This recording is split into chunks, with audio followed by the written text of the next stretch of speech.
I'm so tired of people saying that it's just a movie, it's just a comic book, it's just a TV show. No, it's not. Stories are the building blocks of our culture, of ourselves, even of our own psychology. We are a product of the stories we tell ourselves about our own past and the experiences on a daily basis, but also the stories that we choose to spend time with. What types of values, our feelings, or whatever are they promoting? What types that we like to spend our time around? They're going to shape us. They're going to shape our personality and character, and they're going to shape our perception of the world and the acts and behaviors that we put out into the world. And people don't understand that. They go, it's just a movie. It's just this. I can like and promote whatever I want. Well, of course you can, but you should pay attention to the responsibility that you have. Consume stories responsibly. As a member of society, as a human being, responsibility to yourself. Consider the consequences. You need some balance. You need some certain criteria that is going to make sure you're promoting the right kind of works, or at least have thought through the type of work that this or that story is going to do in our culture, and then make your own decision whether or not that's something you want to support. Consume stories responsibly. Consider the consequences. Consume stories responsibly.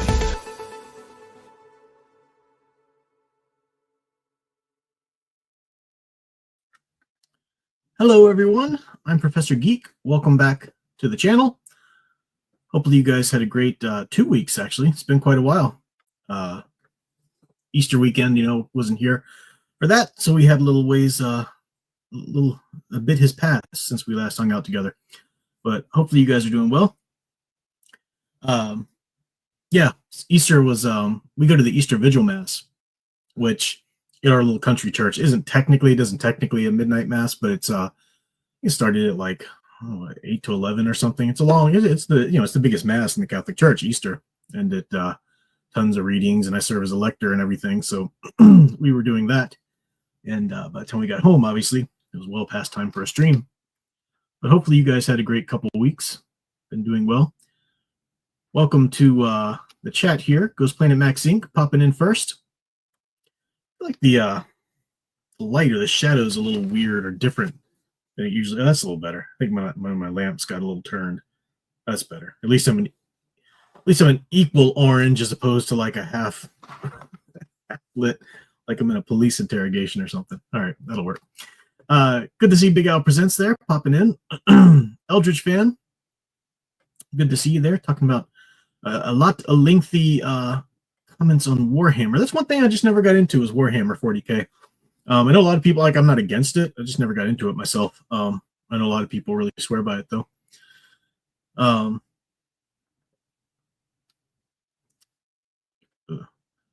Streaming button here. Private Eye, welcome. Enzolo, good to see you there. Imaginative Hobbyist, great to see you. You guys were chatting for a while there. Yeah, anything you bring up Warhammer, people are gonna have some things to say about it.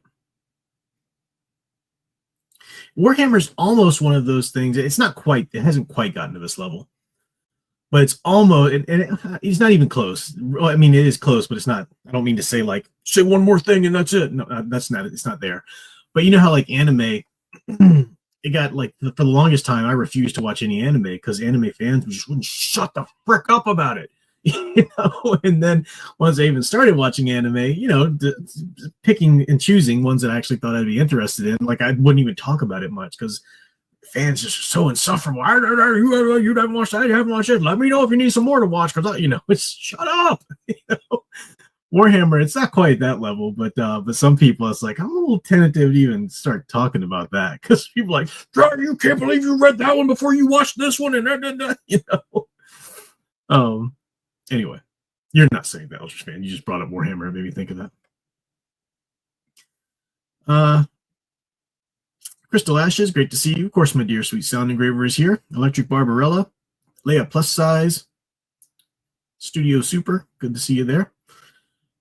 Stephen M, welcome, everyone. This Chozo's Corner. Great to see everybody. Yeah, so I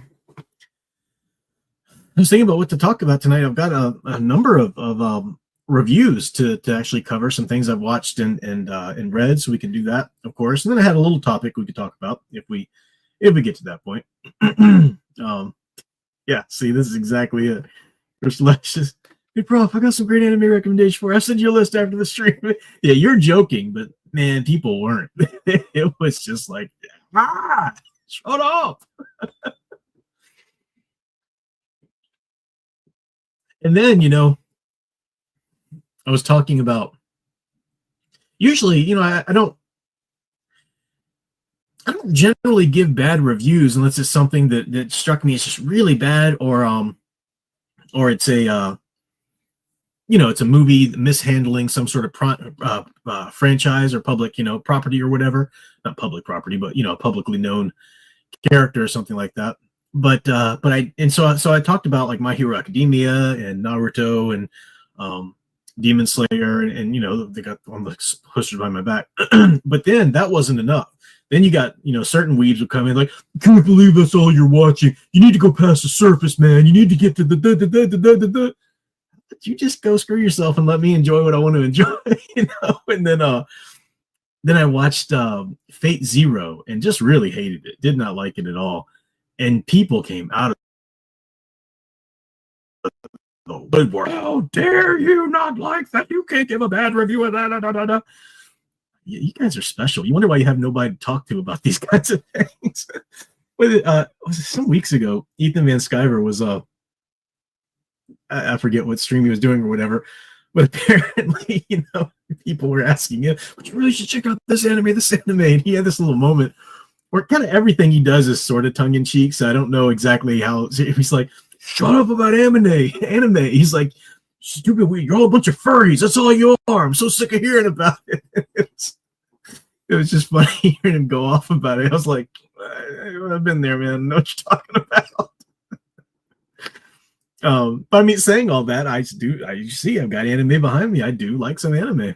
I do. Did they ever? I think they might have put out a new Psycho-Pass film that I missed, or maybe that was still to come or something like that. Nothing's ever really topped that first season of Psycho-Pass, though. That was flipping amazing. That was good stuff. It was interesting. Imagine if Hobby says, first again, I think you would enjoy the new film Sinners. Director Ryan Coogler from Black Panther incorporates fascinating vampire myth and religious allegory with some small nods to Dracula. Is that I saw a trailer for something. I don't know if it was that or not. Let me just look up the.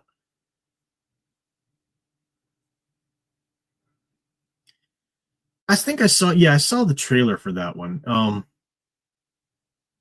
I forget what it was, but or I heard something about it, or I looked into it, just a little bit of it, because I saw something new about vampires coming out, and I can't remember what it was that kind of put me off of the idea of it, but I don't even remember what it was now to tell you to, so I can't argue it or anything, so I don't know. But I'm glad you liked it.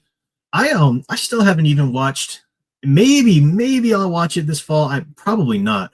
I was really excited to watch the remake of Nosferatu that came out this past fall. Or Christmas, I think it came out Christmas Day, which is weird. But then I started reading reviews of, or interviews rather, of the director, and he was talking about the book Dracula and how Dracula's story is kind of all over that place. And it's not a really good book. So I mean, Nosferatu, of course, was originally based on it, and what we did really kind of fixes the story. Just like I don't trust you. I don't care if it's the best movie ever made, and I'll just miss it forever. I don't give a crap. You don't sit there and tell me that, that story's kind of, I mean, just the audacity of some people. I remember I watched the film version in the 90s of Last of the Mohicans, knowing that it was vastly different from the book. I wasn't going and expecting a real interpretation of the book. I was just expecting a typical Hollywood, whatever. And it was that 90s era too. I was a teenager, and it was kind of like there was a time there when the sort of romantic historical thriller adventures were a thing. Robin Hood, Prince of Thieves, and they did Richard Gere did a Camelot one or whatever, and this one from Last of the Mohicans. And I remember the movie was, it's fun little historical adventure, whatever. Then I actually heard an interview with the director, and he talked about how the book's just kind of a mess, and we just fixed the story that we good. We fixed the story. I'm like, screw you, brother. No, absolutely not. The audacity of some of these people. Got some super chats here. Eldritch fan says, "Where's the line? Is it annoying to tell you Mendoro's inspiration from Wolf's Solar Cycle and the reference to the white?" No, I mean, there's no real line with Warhammer for me. I was just saying that for a while there. And see, this is the thing. It only takes one or two super obsessively zealous people, to rah, rah, rah, Warhammer. Well, I think you like Warhammer. What you're saying kind of reminds me of this thing in Warhammer, just over and over and over and over again. But no, like drawing a connection like this, that's really cool. I think you told me about this before, actually. And yeah, so I mean, if I ever did get into Warhammer, that's probably where I would start if it was something that Shadows of Mendor took inspiration from. Yeah, no, you're good, Eldritch fan. Don't worry. Welcome to Slinte, a member with the shamelessly anime thumbnail. Good to have you there. Studio Super for $9.99 said, "I can only speak for myself here. Last watched Spy X Family and Frieren. I don't know these. Frieren is a very chill anime. Spy X Family is a very wholesome one. Spy X Family sounds familiar. Didn't expect to like Frieren as much as I did. Thumbs up." Yeah, I was just thinking before the stream, actually, before I even got the connection in my mind and said anime, I was thinking, yeah, I really got to get back to watching a couple of those series that I never finished. For me, I really like the experience of story. I like experiencing story, and I like that, and I treasure that far more than the need to have seen something so that I have seen it, so that I can talk about it and I've seen it. No, I'm in the know. I've seen that. Like I'd much rather. So I have still not. I love My Hero Academia and Naruto and Demon Slayer so much. I've still not watched the entirety of all of those series and the movies and the series and everything that was, because I just enjoy watching them. And I go through phases, sort of seasons of my viewing, because I don't have the time to sit down and watch something every single day or night, So I go through sort of seasons. Okay, let me get a little, get a little progress on this series or get a little this and that, and stuff. And I've been enjoying going through X-Files and Millennium, and I'm thinking now, you know what? Once I finish out Millennium Season 3, watching that back and forth with X-Files as they were aired concurrently at the time, it's like I might take a break from these again because I started that a couple years ago and took a break and got back. I think I might take a break once Millennium's done and I see the crossover, because getting a little X-Filed out. Part of that, though, I think was the kind of a slog that Season 6 was to get through. Not story-wise, the individual episodes were very well written and they're fun to watch, but it's like it's dragged out way too much when they were taken off the X-Files. If you know the continuity, after the movie Fight the Future, the big end of the movie is the X-Files are reinitiated or whatever. But then in the first episode of Season 6, you find out that Scully and Mulder are taken off the X-Files because of, politics and the smoking man and all this stuff, like people trying to control things from up high and, keep them away from the truth and whatever. So they're just giving these sort of menial, desk jobs at the FBI for a while. And of course, for the, they're always finding ways to subvert it, especially Mulder is finding ways to do X-File investigations anyway. So you're still getting proper X-Files stories in the show, in the series.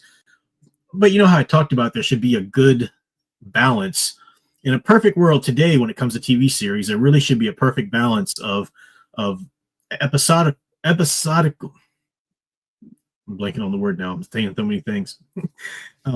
Episodic arcs and long form arcs, like season long arcs or whatever. You need to have a good balance, I think. Unless you're doing something like an anthology series, like a Twilight Zone or something like that.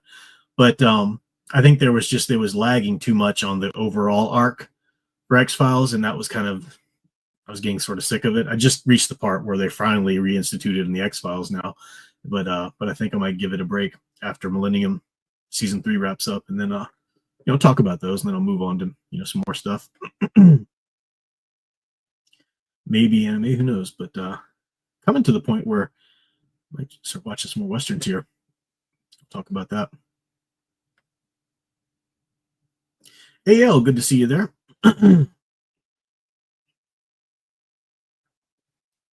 Tom Spiegel, great to have you there.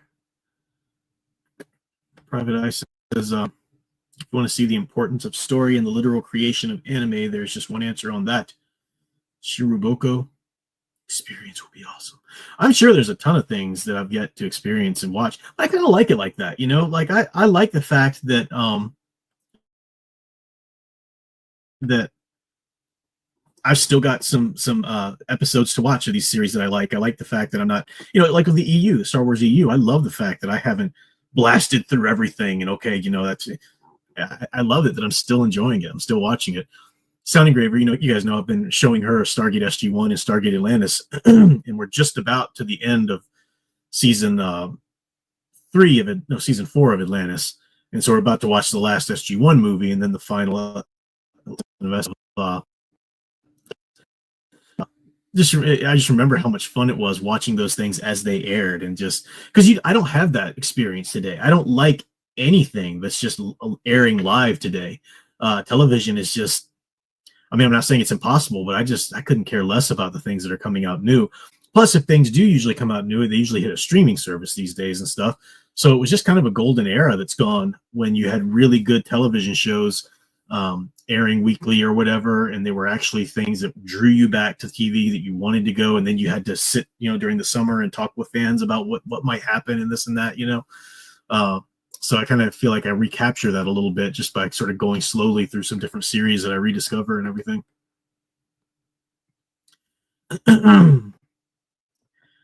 Yeah, Tom Spiegel, definitely Westerns. Love Westerns. I did a whole phase of that last summer. I'll probably do a few more this year. Actually, I'll talk about a couple here. Studio Super for $9.99 said Freerin. I'm probably not pronouncing that right. I'm sorry. This is the first time I've seen that word. Freerin show making demons the villains made the usual suspects mad. Not able to grasp the concept of elemental evil. Oh, okay. They have to sympathize with everything and watch the demons, which the demons use to hinder the advantage. Okay, yeah. Well, you gotta make them sympathetic. Come on. I hate that. Really hate that that move in a lot of modern, television or fiction or whatever. But making the devil or demons sort of the the good guy. I mean, it's one thing. Like, I accepted it and I really liked it when Hellboy came out. And I never really read the original Hellboy comics, but that first Del Toro film is I think it's one of my favorite superhero movies. It's really great. But that's not taking an elemental evil and making it sympathetic. That's this isn't proper theology, of course, but it's a baby demon that's raised by a loving, Christian man or whatever, and it wants to fight evil and stuff. You can suspend your disbelief for something like that. But once they did like the television show Lucifer, like, are you freaking kidding me? I mean, even if you're not a religious person, even if you don't believe in the existence of a literal Satan, that's like the symbol of everything elementally evil in like world culture. And you're going to make that your protagonist? Are you kidding me? Just stop it. I'm not really into anything that does that. So yeah, I probably wouldn't have a problem with that series then. Studio Super. Let's get to reviews. Actually, well, I haven't watched this yet, but I was talking last time I was with you guys that I was going to start. There's a couple of some of the B-rated sci-fi movies that came out sort of in the initial Star Wars wave that I hadn't seen. At least I hadn't seen all the way. I finally did watch Star Crash, and I'll talk about that a little bit here in a second. But I've got a nice steelbook of Battle Beyond the Stars, and I actually haven't watched this one yet because I read that this one was a spin-off or it's inspired by like the Magnificent Seven, which was inspired by Kurosawa's Seven Samurai and so forth. I got the Magnificent Seven. I'll talk about that. I'm going to rewatch this later, watch it. But I had actually never sat down and seen Seven Samurai all the way through. I had studied Kurosawa when I took film classes in school, and I'd watched Ranma and Throne of Blood, which were great. Those were his versions of the Shakespeare stories. But other than some clips and some scenes and whatnot from Seven Samurai, I'd never really sat down and watched it beginning to end. And so I did that because I thought maybe going through some of the history of team ups. That's one archetype that I haven't really delved into a lot with my archetype series. I talked about the trickster, the frontiersman, the war hero, heroine, the detective, the paragon, and we talked about all of these types and the difference between aspirational heroes or cathartic motivational and so forth. But there's a whole other chapter of that field when you get into team ups. And I talked about it a little bit with the Epic Four. What archetypes the idea of an Epic Four team tap into. And I think I maybe talked about the Trinity. But anything above that is a different deal. You got a team of 5 or 6 or 7. What do these numbers signify, and how does that affect the story? And how do you tell a good story if you have such a big cast of heroes, no less, and so forth? So I thought maybe I'd do a video on that one day. So I wanted Seven Samurai fresh in my mind, because that's kind of one of the pivotal films of or foundational films of a team. But Magnificent Seven certainly is a big deal too, and I'm going to rewatch that and then go into Battle Beyond the Stars, because it's all based on that. So yeah, get into that. It's but that was Seven Samurai was great. I knew the gist of it and everything. Beautifully shot. I mean, just cinematographically, I don't know. Words are hard tonight. It's beautifully shot, and the story's really great too. I'm not sure I love the ending. I mean, I think the ending could work, but I think that it was a little underdeveloped. It was just a little rushed, is what I'm trying to say. The ending, but whatever. But yeah, maybe we'll talk about that more in depth when we actually talk about some the team archetype, because you can delve into, there are like a couple of characters in that team that, even as great as that movie is, there are a couple of the samurai that weren't super well differentiated between each other and so forth. So we'll talk about that at a later date. Got another super chat from Studio Super. Said, in fact, to show the demons use human nature of sympathy against them, and then try to pose themselves as sympathetic, which is how they snare their victim. Relevant for today. That's actually, Exorcists will even say that. I listen to a lot of like podcasts or whatnot from actually real life Catholic exorcists, like Catholic priests who are appointed to be the exorcism for their diocese or whatever by their bishop. And that's a ploy that they say the demons will use sometimes in exorcisms. Like, they'll pity me, I'm damned, and I'm just trying to get a little relief and this and that. And, because if they can get some newbie priest or whatever to pity them, then that, they can use that against them and so forth. Yeah. All right. AL is advocating for free run too. I don't know if I'm pronouncing that right. I'll have to look it up later. I'll look up a trailer or whatever. I'll hear the names pronounced. But said it's a beautifully animated and awesome anime that goes from chill to exciting action. Cool. Yeah, maybe I'll get into some more anime. I don't know. It was I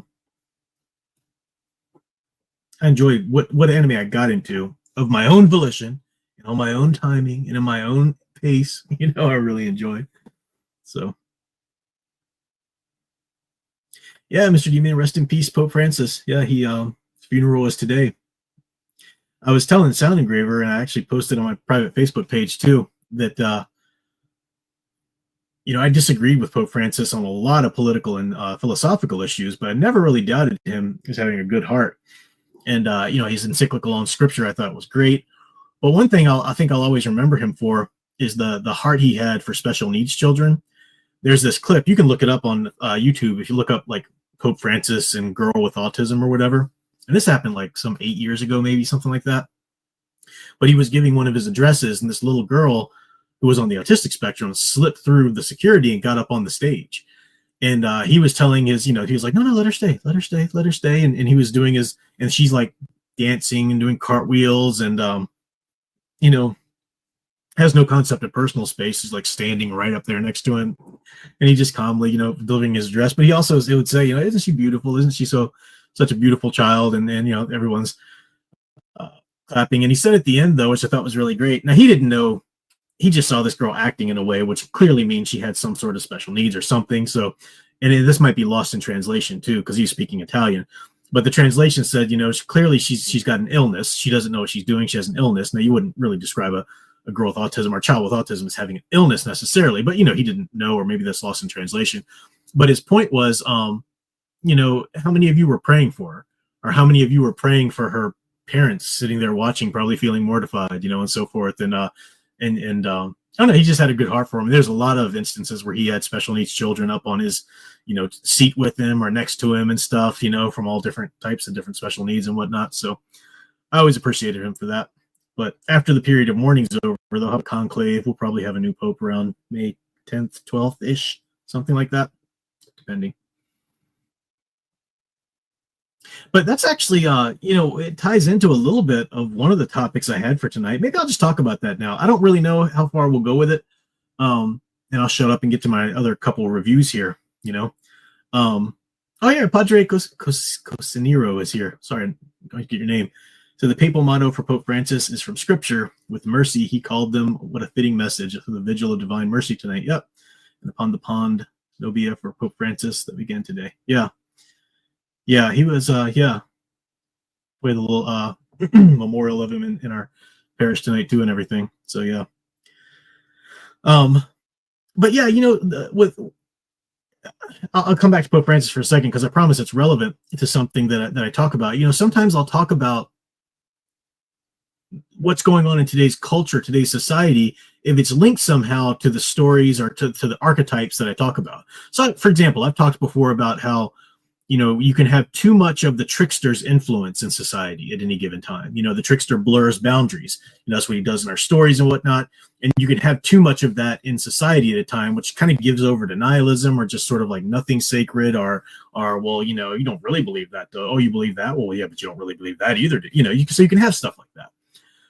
What I see going on today a little bit is something I tell my students to look out for all the time when they're writing. Especially if you're writing sort of an argumentative essay or trying to, you know, it doesn't have to be writing, just, you know, you're thinking about talking to people and persuading them or whatever. You have to look out for false binaries.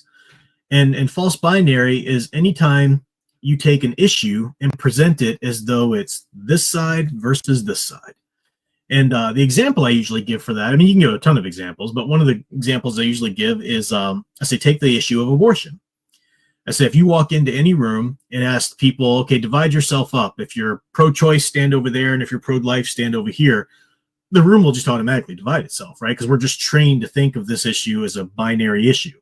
And I'll say, okay, now once you have the room divided like that, there absolutely are some people who will be as far to the one side as possible. Like, you know, being a Catholic, I'm almost all the way to the pro-life side with no nuances or anything like that in between us. So, but most people, if you just go into a room and just ask them to, you know, just after the average random grouping of people questions like this, you'll find that they actually fall somewhere in between. Now, say, for example, you'll have people who say that they're pro-choice, but they'll say, well, yeah, except for, you know, you can't just have like 20 abortions because that's your birth control or something like that, you know, or likewise, you'll have people who say, well, they're pro-life, but unless it's a case of rape or incest, then I'm okay with it, you know. So that's the point is, you know, this issue that is we're taught to think of as this side versus this side, cold, clear cut. Most people in the world have some sort of variation or place in the scale in between the two polar opposite sides. And that's important, especially if you're trying to persuade somebody, because I say, let's pretend that you were on one of these polar opposite sides and you're trying to, let's say that you're you know, you're pro-choice, you're all the way on pro-choice and you're trying to convince people to come over your side, but you're characterizing everybody who thinks of themselves as pro-life is a bunch of evil, you know, they don't even care about a woman who's been raped or blah blah blah, you know. Well, yeah, you're going to lose half your audience there, because there are plenty of people that would think of themselves as pro-life who maybe don't think that. And you might have otherwise swayed them a little bit to your side. You know, and the same thing is true on the opposite side. If you're staunch pro-life and you're trying to argue you can't treat everybody that calls himself pro-choice like, oh, it's just a bunch of evil baby killers. That's more about you venting than it is about you possibly convincing somebody to come a little bit your way on the scale. And it makes a lot of sense when you look at it. But we are so manipulated these days into emotional responses, especially when it comes to culture. We see it in politics, certainly, right? And I'll talk a little bit about that in a second. But one of the things I saw with Pope Francis, even among a lot of Catholics, I would talk about this or that. When I was still had the time to keep up my Catholic Bible Geek channel, I would say something about Pope Francis or this and that, and I would get Catholic people that I've known to be Catholics come in there. Comrade Francis isn't my Pope. Like, well, then you're not Catholic then. I mean, that's just how that works. Like, if you don't recognize, the leader of an organization that you want to be a part of as by default your leader, maybe you disagree with him on a lot of things, and that's legit. That's fine. I disagree with Pope Francis on a lot of things, and that's allowed as a Catholic. It's not, you don't believe that they don't get to say Simon Says or whatever. It's not that kind of deal. But a lot of people just like, if this person, and you see it in organizations or just even in fandoms, well, this actor or this director said this once, so I'm done with all of their movies and all of their everything. I'm not going to do anything else to support them. And I like this movie. This is one of my favorite films, but they had something to do with it, so I can't watch that anymore. I mean, you'd have people just, it's all or nothing. They think in false binaries about these terms. We see it politically now. Like, and again, I'm not even speaking politics here, so you can think whatever you want to on either side of this. I'm just pointing out the false binary issue. One of the big hot button issues now that's being talked about is whether non-U.S. citizens or illegal immigrants, that's just the technical term, a person who's here illegally, should have due process to be determined that they're illegal and be deported, right? And you've got a lot of members of Democrats in Congress going down to see this Garcia guy in San Salvador and just really making this show over how much they care about people and they care about these people. Well, if you cared about people, why couldn't you even stand up for the victims or the little boy who survived brain cancer? When Pope Trump gave his address to both houses of Congress or whatever. You clearly, I'm just talking about these Democratic congressmen, the ones who are making such a fuss right now. You clearly are just anti-Trump. So if Trump is for something, then you're absolutely against it. Like, I can't see them with any integrity that they just care about the well-being of people when they could care less about that little boy who'd been through so many brain surgeries or whatever, didn't even cheer for him, just, stone-faced because Trump was saying something about him. It's like, so you lose your integrity with me. You lose your credibility. If you were had a little bit more integrity, maybe I'd be willing more to hear what you said about this other issue or whatever, And we see that in there, Republicans or conservatives, guilty of that kind of thing too. But it's something we can learn it in stories, right? That you can't have characters who are so two-dimensional that, they're just you're always against them. It's different if you have an elemental evil or aspirational hero. I've talked about those, the two polar opposites of hero villain, which should be all the way to the ends. Like I said in my example of abortion, you do need some people or some entities, if you're talking about story characters or whatever, that are on either side of the scale, because that sort of defines the playing field. But you need nuance, you need variations in between. Otherwise, you really limit the audience that you reach. As a storyteller, certainly, but also just as somebody, if you have opinions on things that are going on in the world. I gave the example of religion or politics.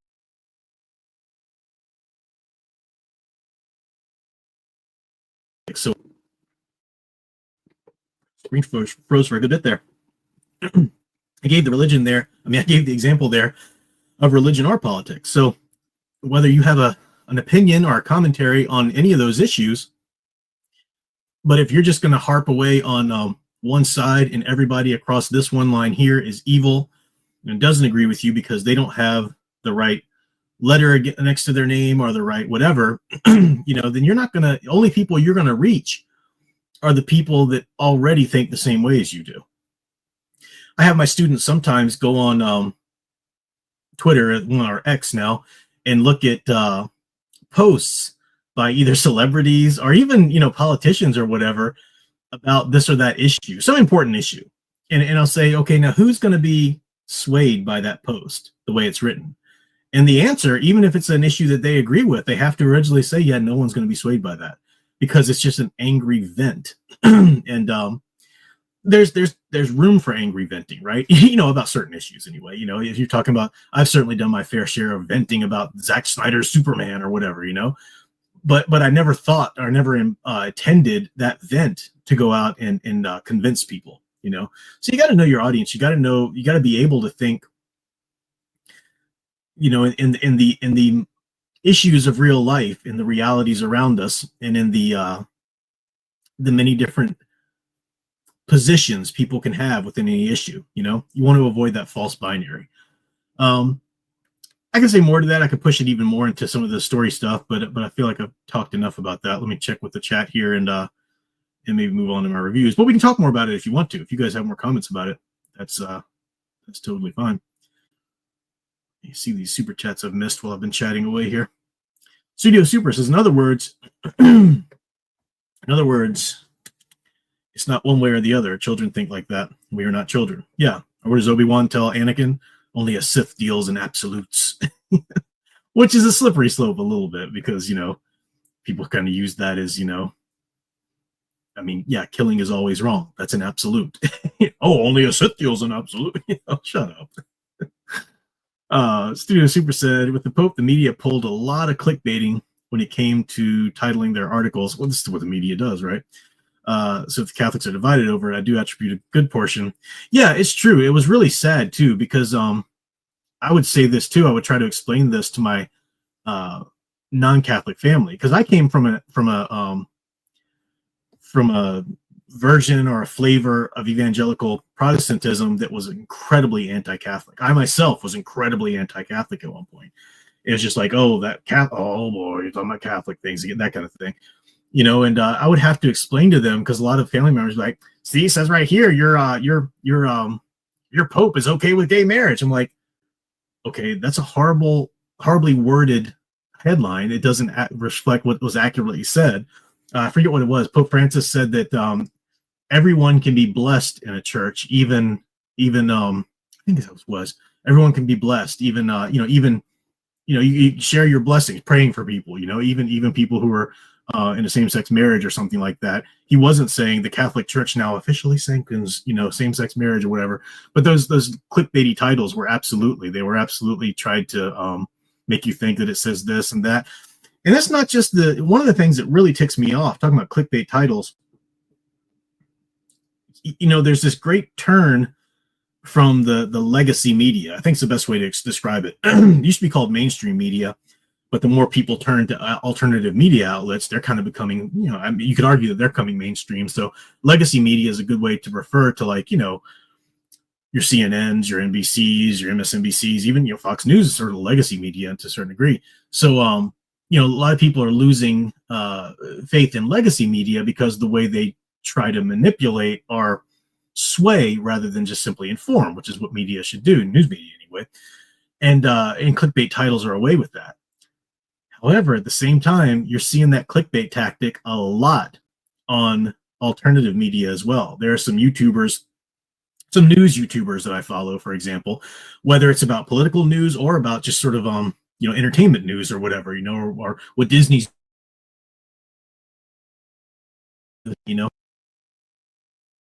titles so that they can pretend that a story is bigger than it is, so they can make you run back, How many times is Mike Zero going to label a video, Rachel Zegler just did the worst thing ever, or it's over for George Clooney?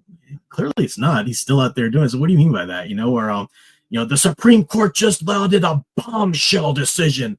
They've ruined this thing here, this person. And you watch this like, no, they didn't. This is just sort of a few more steps along the way of a progress of a story, but it's not the be all end all thing your headline's trying to make it.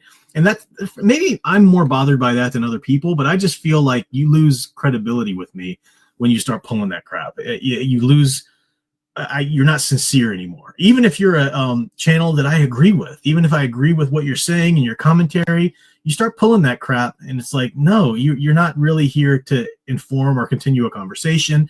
You're here for them clicks. That's what you're here for, and I cannot handle it. I hate it. Anyway. Elder Japan said, so Professor Geek, how did you end up in Catholicism? That's a bit of a long story, but I will tell you the gist of it, because I think even those who don't care about religion or whatever would probably appreciate this, even if you don't agree with it. Archetypes really got me there, or at least opened my mind to the possibility. Because as a staunch evangelical Protestant, and again from the sect that was really anti-Catholic, and I know there are plenty of Protestants who aren't anti-Catholic, they don't agree with Catholicism, but at the same time they're not like Catholic derangement syndrome. I get that, but I was okay. And one of the things that kind of opened my mind to it, as somebody coming from a Protestant understanding, like the communion of saints, praying to a saint. Are you freaking kidding me? You pray to God, and you pray to God only. You don't worship a saint. I had to come to realize that in Catholic speak, praying to a saint doesn't mean worshiping a saint. It means requesting of the saint their prayers for you. But one of the things that sort of opened my mind to that a little bit was the idea of archetypes, because I got to thinking, and especially as I did studies and catalog these different archetypes in fiction and how they've always been there in every different era, in every different genre. There is the paragon, there is, this, and it kind of started, I saw correlations between that and patron saints of different things, of different occupations, of different this. And I thought, well, that's, interesting. And a lot of other things happen. I could go into details. I think I have on my other channels and stuff like that. But yeah, it's a different thing coming to Catholicism from Protestantism as it would be coming from, to say, Catholicism from atheism. Different journey, different things you got to talk about or whatever. So yeah, I never mind sharing bits of my journey. I never try and push it as like I'm trying to get you to come to this and only thing on this channel. This channel is not based on religion per se, but we do talk about religion a good deal because religion is tied into our stories, it's tied into our fictions, it's tied into our archetypes and stuff. 50, dang, Darth Enigma, thank you so much. I really appreciate that super chat. That especially feels good after missing last week's stream, so I appreciate that. Are there any Catholic influences in Tolkien's works, like Lord of the Rings? Heck yeah! Oh my goodness, we could talk about this forever.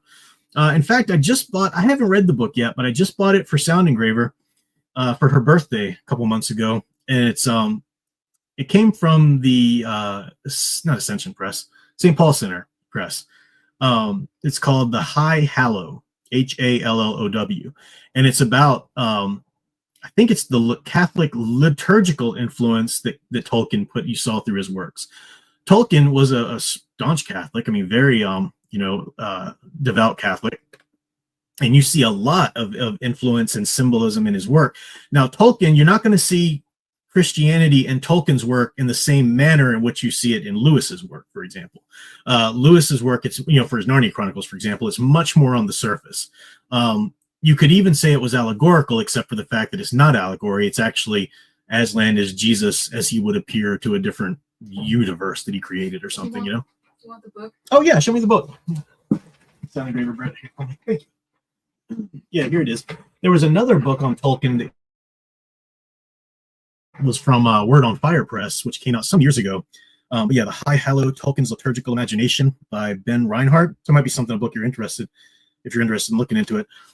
And I can't remember the book that came from Word of Fire Press, but I was in a Tolkien class from Dr. Holmes at Franciscan University, Steubenville, and he's like the Tolkien guy for my taste anyway.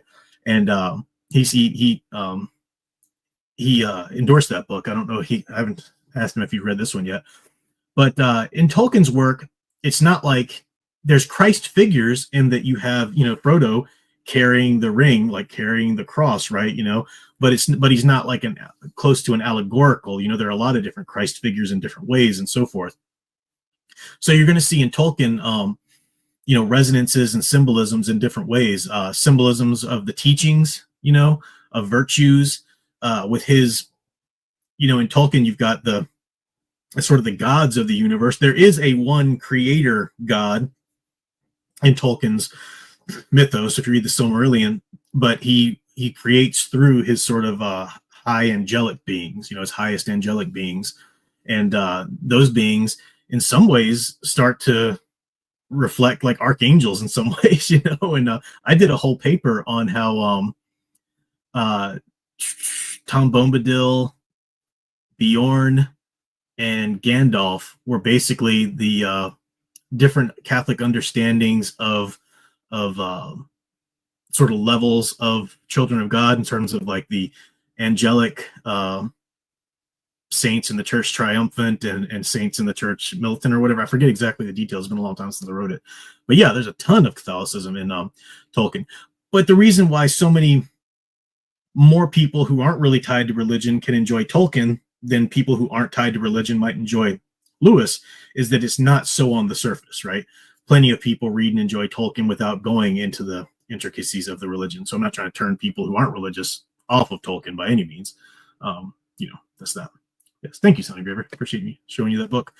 My dear Sound Engraver, member for 11 months, flexing her membership badge. Speaking of cultural media, the language is shifting from woke to garbage. That way, if the film show isn't woke, they can still grift. Yeah. I'm just glad people, because for a while there, it was like anything would get a pass. If at least it wasn't woke, guys. Hey, it wasn't woke, so we got to go watch it. No, if it's still crap, then we don't need to be watching it. Studio Super, thank you for the super chat there. Said, now that we're on the subject, do you know any Catholic artists or writers in the comic book space? I don't keep up with modern day writers and artists outside of like, the independent, whether it's Comicsgate or people who just use these crowdfunding campaigns. So I don't know. I know that there's a general, I don't want to say this. There's a general architecture of Christianity around a lot of independent comic publishers. Very general, though, because you've got so many differences of opinion. But basically, it's going to result in a basic good versus evil, in a basic, for example, you get into, look at the roots of Comicsgate or whatever. You get Ethan Van Sciver. I don't think he characterized himself as a practicing Mormon, but he's, his family's Mormon. And he'll talk about God and Christ occasionally. He'll pop up here and there, but he's not really a practicing, but you got that sort of that structure at least. And you've got, people like Mike S. Miller, who's way off of the, against Comicsgate or not Comicsgate at least, I can say that much, was, big deal Protestant. And a lot of them, who's that guy, Sound Engraver, that we both love his art so much. He comes on the art auctions occasionally. There are a lot of them there, but I can't remember any no specifically Catholic ones come to mind. Maybe I'm just missing somebody or thinking of somebody. Oh yeah, I agree with this. Acholia, lots of Jack Kirby's work was based on the Biblical Galacticus for one. The Fourth World was basically based on it. You can't get away if you're going to be talking about story in the tradition of Western culture. You need to know your Bible and you need to know your Greek mythology. Those are two things that I would tell anybody who wanted just a better understanding of Western culture literature. You need to have a general idea of the Bible and a general idea of Greek mythology, because those are two things that were just constantly referenced over and over again. Literally referenced, individually referenced with specific citations or examples or symbols, and for a long time in Western civilization history. But even now, it's basically just in the archetypes themselves. It's just, so even if you have no interest in religion whatsoever, if you have an interest in story, in characters and constructing different things, it would behoove you to at least look at the Bible as literature. There are a lot of classes, right? Sometimes high school classes, whatever, or college classes will have the Bible as literature. I've even sort of taught one of those myself at one point, but see what I missed here. But that's a good point, though. Appreciate you bringing that up. All right, the chat's jumping here. I'm trying to make sure I don't miss anybody here. Hang on. Eldridge fan, thank you for the $5 there. Said, I'm working on a Star Wars EU-inspired work with autonomous Jedi analogs. No Jedi Council analog. I'm describing them. They're Protestants who act like Catholics. Yeah, that's that's a common setup. Not common in that you shouldn't do it. It's been done, but that's a good archetype to pull from. Even in Tolkien, you've got the Order of Wizards who are out there. Each wizard sort of somewhat assigned to different beings. There's even some people who would argue that Gandalf was assigned to the halflings. Though some people get really mad if you say that, but you had Radagast, who was, dealt with the animals, and Saruman, who was supposed to sort of be the wizard to the elves, in some tellings and whatnot. So yeah, no, that's good. That's a great setup for a story. I'd be all about that. And it comes from religion on different levels. I mean, even once you got to friars, who were basically monks who would go out into the world to preach, like think about the Dominican order or something. Yeah. And it's not just, that's not exclusive to Christianity too. I don't know a lot about Buddhism and some of the Eastern religions, but I know you've got that principle somewhat reflected there in some places, in some ways too. Studio Super says, so far I found out that artist Ed McGuinness and writer Mark Millar are practicing Catholics. I had no idea about Mark Millar. Interesting.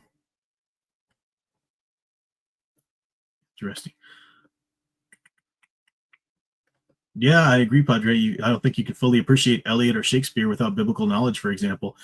It's one of the reasons why I did so well in literature in school, even just like high school, and then much less in college.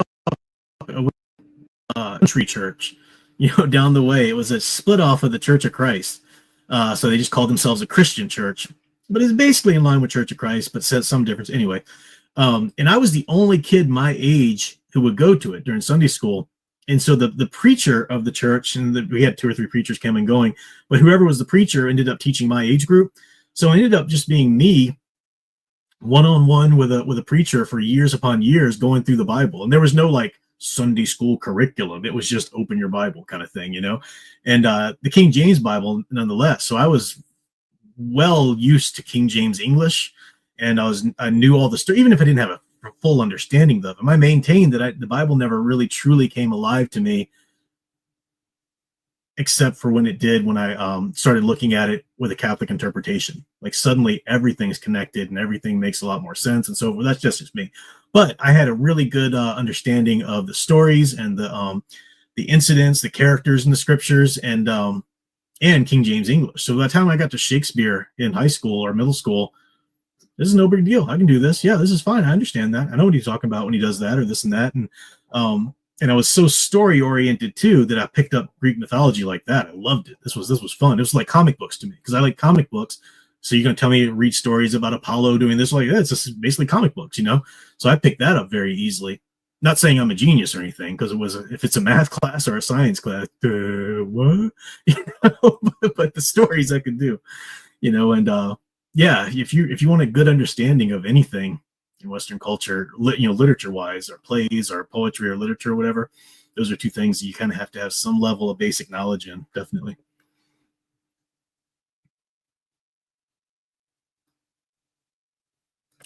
Ghost Plant Maxine talking about John De La Rose. I gotta say, I really liked some of John De La Rose's work. I don't always agree with him wherever he lands on the philosophical scale, or supporting this person or not supporting that person. But I have to say, I really enjoyed some of his comics that I'm blanking now. It's always late and I blank on titles and names. But the series he had with the girl who becomes a superhero and she's taken over for the guy. Oh, I can't remember it. John Malin did a really cool cover of it on the first issue, or the first, I don't know. It was good, though.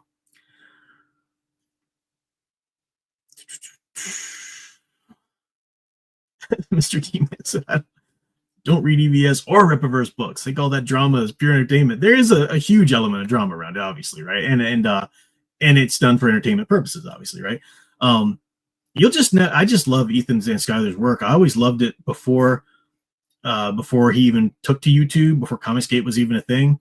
I loved his art, and then I loved his writing once I started to read his books. And as a result, I'll just never say I'm just a fan of him. I look up to a lot of the things he's done, and I just doesn't mean I agree with everything he says. Some of the things I'll even find out after the fact that I've said or spoken out against, he actually said or whatever, but that's not me attacking him or anything. I think he's a great guy. But that's another example. There are people who absolutely have Ethan Van Sciver derangement syndrome. People talk about Trump derangement syndrome or Elon Musk derangement syndrome. And I'm not saying that anybody who doesn't I'm not saying like for you, example, Mr. Man, there are people who might just not like, Ethan for whatever. Maybe they had some dealings with him that they didn't think are great, or they did, whatever. I'm not saying everybody who might not be a fan of his has Ethan Van Sciver derangement syndrome, but EVS derangement syndrome is very real. I mean, there are people who find out that I'll never say a word against him and just go on an attack spree against me because but how could, but he said this when the thing was like, you don't have to agree with every single thing that somebody says or does to be a fan of theirs, but that's a mindset. Again, that's the false binary mindset, right? We get into that. Well, I can't be a fan of this person because once they did this story or they said that thing or whatever, it's like, so, yeah, no. So now young Ripa, I've never had any remote dealings with him. I just read some of his work and really didn't like it. I don't think it's a well put together universe. Even the good writers, great, amazing writers who are brought into his universe, like Chuck Dixon and these other people, I think don't do good work in that universe, not because they can't write, but because it's a universe completely devoid of any aspirational heroism, archetypically speaking. I mean, and hey, that appeals to some people. Great. I mean, he's clearly not hurting for sales, so good for him. But it's not for me. So that's the reason why you'll hear me talk more favorably about EVS and maybe not about young Ripa. It's not because I'm in the trenches and doing the anti this person videos and I've always liked him. I remember when well before Comicsgate was even a thing, when EVS was starting his YouTube channel, and it was I think like 2016 or something, or the lead up to the first Trump election, and it came out that Ethan Van Sciver was a supporter of Donald Trump. And if you know your history, that's when the whole comic book industry just decided that they were going to crucify him for that or whatever. And that was an ugly, ugly time of history in the popular culture industry, comic books or movies or whatever. If you dared support Orange Man Bad, then you were, kicked out of the community and everything. And there were people just completely, their careers ended all because they voted for a political candidate or publicly supported a political candidate. It was insane. And I remember going to this little comic shop on a Saturday, I think, because I had some subs. I was still, it was the days of like Rebirth and stuff like that was on the table. So it was still worth looking at modern comics, in my opinion, anyway. And I went to a Saturday, this little locally owned comic shop. And I went there on a Saturday hoping they'd be open. And the owner was there. I was like, oh, sweet, you're open. I was hoping to get my, my pull list or whatever. He's like, oh, I came in today because I found out about Ethan Van Sciver, how he's a Nazi. So I was like, I got to come in and take on all these art posters I have of him. And I said, he's not a Nazi. Where do you get that from? He's not a Nazi. He just supports Trump, and some people don't like that. And this guy just could not see the difference. Well, if he supports Trump, though, I've got to take down the posters I have of him. I'm like, you're insane.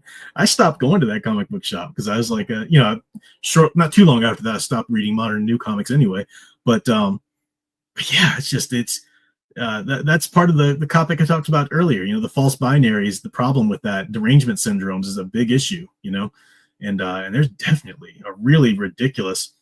I don't follow so much anymore, so I don't know how many channels out there like anti. But for a while there, during the big split, there were so many channels that just their identity was that they were anti-comic skaters. And they would try to say, no, they're for this or that. But no, in practice, all they would do is just talk about their anti-comic skate, which means anti-Ethan Van Sciver more often than not when they're saying it. And it's like, you cannot agree with somebody. You cannot appreciate somebody. You cannot want to support somebody. But to make that your identity, that you're anti-this, well, that just means that you're really obsessed with that somebody and that you can't get over it, So anyway, let me see. What did I miss here? The super chat, I think at least one. Yeah. My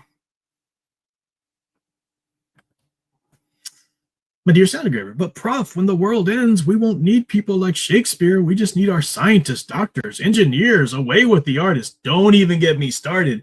Yeah, that's this thing you see in especially in academia, the shove to the side of the humanities. Well, humanities aren't going to save the world. Come on, we need doctors, we need scientists, we need engineers, and you go back to it's a battle that's been taking place in the humanities forever. But go back to the '90s film Dead Poets Society. There's a great scene. I'm going to botch the wording of it. Robin Williams' character, he's a teacher of this boys' school, and he's teaching them poetry, and he says, something to the effect, you can find the scene online, is really great, but it's something to the effect of science, medicine, these are all noble endeavors. They help life or whatever, but poetry, and I would substitute literature or humanities in general, helps you realize why life is worth living, and it's so true. It's so true. We absolutely need more artists, more teachers of art, people who can understand and appreciate film, art, and literature without just trying to use it as a tool for activism, and man, it's so true. And it's being pushed to the side in schools, which is having a tragic effect, definitely. All right, I'm up to my hour mark, but I still want to give a review, at least one review. So let me do this because I just got off on talking about a bunch of stuff. Last 2 weeks ago on the live stream, I gave my review of Dark Apprentice, which was the second book in the Star Wars Jedi Academy trilogy. And I neglected to cut that out and put it out as its own little video. Just got busy with the 2 weeks, and I put out a bunch of other cutouts from this stream. So right now I'm going to go ahead and give a short little review about Jedi or Champions of the Force, which is the final book. I've finished out the entire Jedi Academy trilogy, but then I'll probably still cut out my little thoughts on Dark Apprentice first before I cut out and put this Jedi Academy trilogy out. Now that I've read the entire trilogy, I find it a lot harder to say nice things about it. I was still drawing out and pulling nice things when I just read Jedi Search or when I just read it's just so amateurly written. Let's start with that. Now there are good things that I've said before, and I'll maintain them. Again, let me just say, because I never want to sound like I'm just trashing an author, Kevin J. Anderson has written wonderful things in my opinion. I love Antibodies that he wrote, the X-Files novel. I love the Batman Superman Enemies and Allies, I'm blanking right now. And I love his comic work, particularly his work in the Tales of the Jedi, which is the origins of Exar Kun. I love that. Exar Kun plays a big deal in this. But this here was just so amateurly written. The character development and it was like on par with a cartoon, except the whole thing wasn't really child's cartoon depth. Like it was trying to go into deeper areas. Luke's there are things that they're good ideas in it, but they're just not fleshed out enough. The basic idea is Luke has this academy in which he, trains all these Jedi Knights, but you don't really see him training the Jedi Knights much. Every time you see him training, he's either just sort of showing them image from the holocron or, reminding them, remember to keep in touch with your feelings here, go out and teach yourself, go out and do this. And I'm sure maybe in the space of the 3 novels, it's supposed to be a lot longer, and maybe you just have to imagine that he's really trained one-on-one with them a lot more. But by the end of it, you're like, he just brought some of these disparate people together that had a little bit of force sensitivity and, had a few sessions with him, and now we're supposed to believe that they're really great Jedi Knights going out into the world. Like, you didn't develop that. You didn't earn that. You didn't show us that enough. Kip Duran is one of the most annoying, crappy little characters I've ever seen. Maybe he's not later. Maybe when he's developed a bit better in the later EU books, but I can't stand his little twerp butt in this. He's a great villain. When you first meet him, in the Mines of Kessel, he's a cool little character. You kind of feel sorry for him or whatever. But he falls to the dark side like that and does these atrocious things, technically empowered by the Force Ghost of Exar Kun, but he takes out Skywalker like a punk, which is ridiculous. That would never happen. If you want to show it, you could have developed it a little bit more. You could have really shown how it's Exar Kun doing it through him and really developed that a little bit more, but you didn't.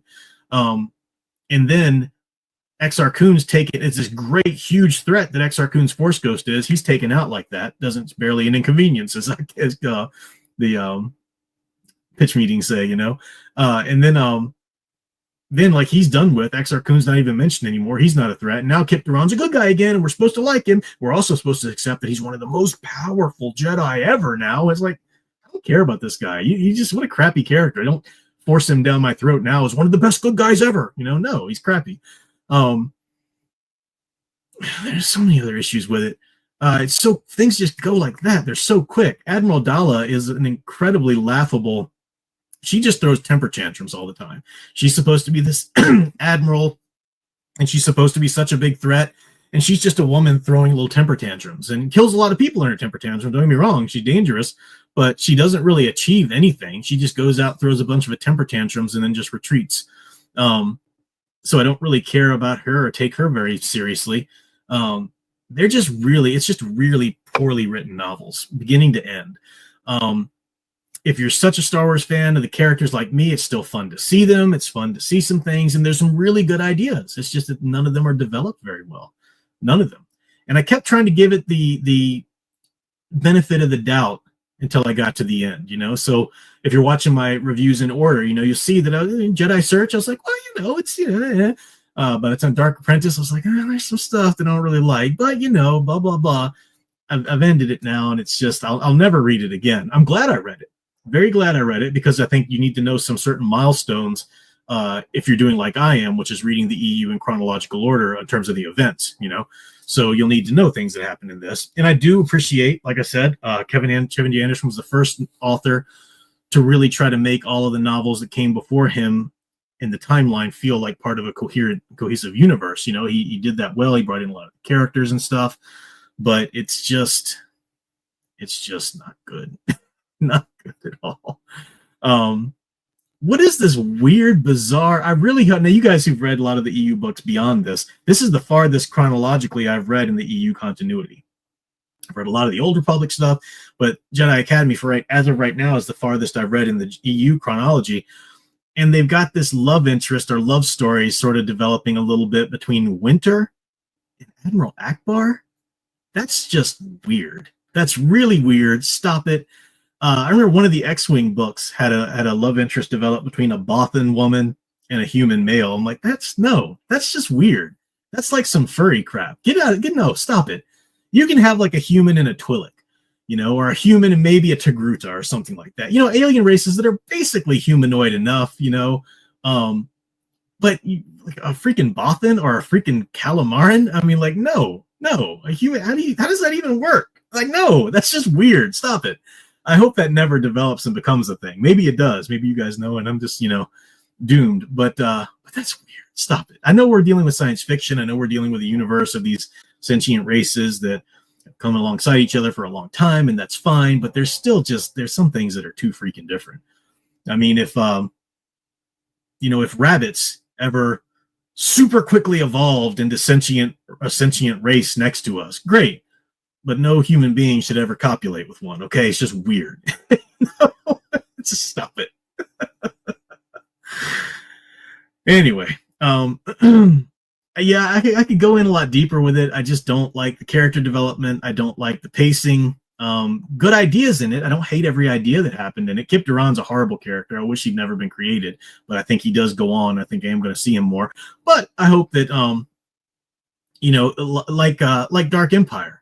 I didn't think Dark Empire was horribly written for a comic book, but I hated the events that take place in Dark Empire. But further EU books came around those events and kind of shaped them and made them more palatable and developed them into a nice continuity, and that's fine. So I'm hoping that the same thing's done for these books in the future chronology that I'm going to go ahead and read. I don't think I'm going to read anything yet. I think I Jedi is the very next book in the chronology, but I haven't read all the X-Files books yet leading up to that. And I know Jedi, has deals with Corran and so forth. So I want to make sure I finish reading those before I get up to those. What I'll probably start reading in terms of a hard copy book now is book 2 of The Ship's Revenge by Doug Brody, because I read, I'd give a great review because I really freaking loved his book Shelley. And I'm so excited because the sequel to Shelley's coming out in July, I think. I'm really excited about that. And Doug Brady's going to be on my channel. I talked about that a couple of weeks ago on May 31st to talk about some of his work on great movies and some of his literature and everything like that. But I want to read at least the second book in the Ship trilogy before I interview him and talk to him about it. So I think I'll probably read that. I need to talk to Al about when we want to start the Dark Rendezvous book study. So that's going to come up here maybe in May, definitely in May. And so we'll see. Got a lot more stuff to watch, read, and review. Has some comic reviews and a review. I still need to talk about Star Crash and everything. I'll talk about that next week, but just feeling chatty tonight or something. Guess it was weird. I napped right up to the start of the stream, and I think that jolted me with enough energy to go. Sound Engraver streaming tomorrow. Before I forget, I think she put her link in the chat there. So catch her stream there, and Oh yeah, Scout's terrible. I can't stand terrible Scout. Oh no, I'm sorry, not Scout. How about Dark Rendezvous? Yeah, you've been answering this question for a while. I'll go ahead and talk about this. Starstone was awful. She's the one I can't handle. But you were saying, well, what about Scout? And there's some Mary Sue moments maybe with Scout, but I don't think Scout's. She was annoying at first. I was talking to Sound Engraver about this because Sound Engraver is just reading it. Don't worry, Sound Engraver. I won't say anything that'll spoil it because I think Sound Engraver is only about halfway through with Dark Rendezvous. But I'm super rooting for Scout during the competition of the Padawan competition. That was great. And she's a young Padawan who doesn't have a really good touch with the Force, so she's trying to fight her, her classmates, her opponents in this contest, with ways that are like more hand-to-hand grappling and ways that she can get around their Force usage. And that was great. I was rooting for her. I thought that was great. She becomes a little bratty, especially when she's, assigned to a Jedi Master and stuff. And I didn't care much for her by the end. But she doesn't get the Mary Sue Ahsoka Tano treatment in any way. Starstone technically didn't get that treatment, which is why I said she can't technically be called a Mary Sue, but she comes pretty darn near close.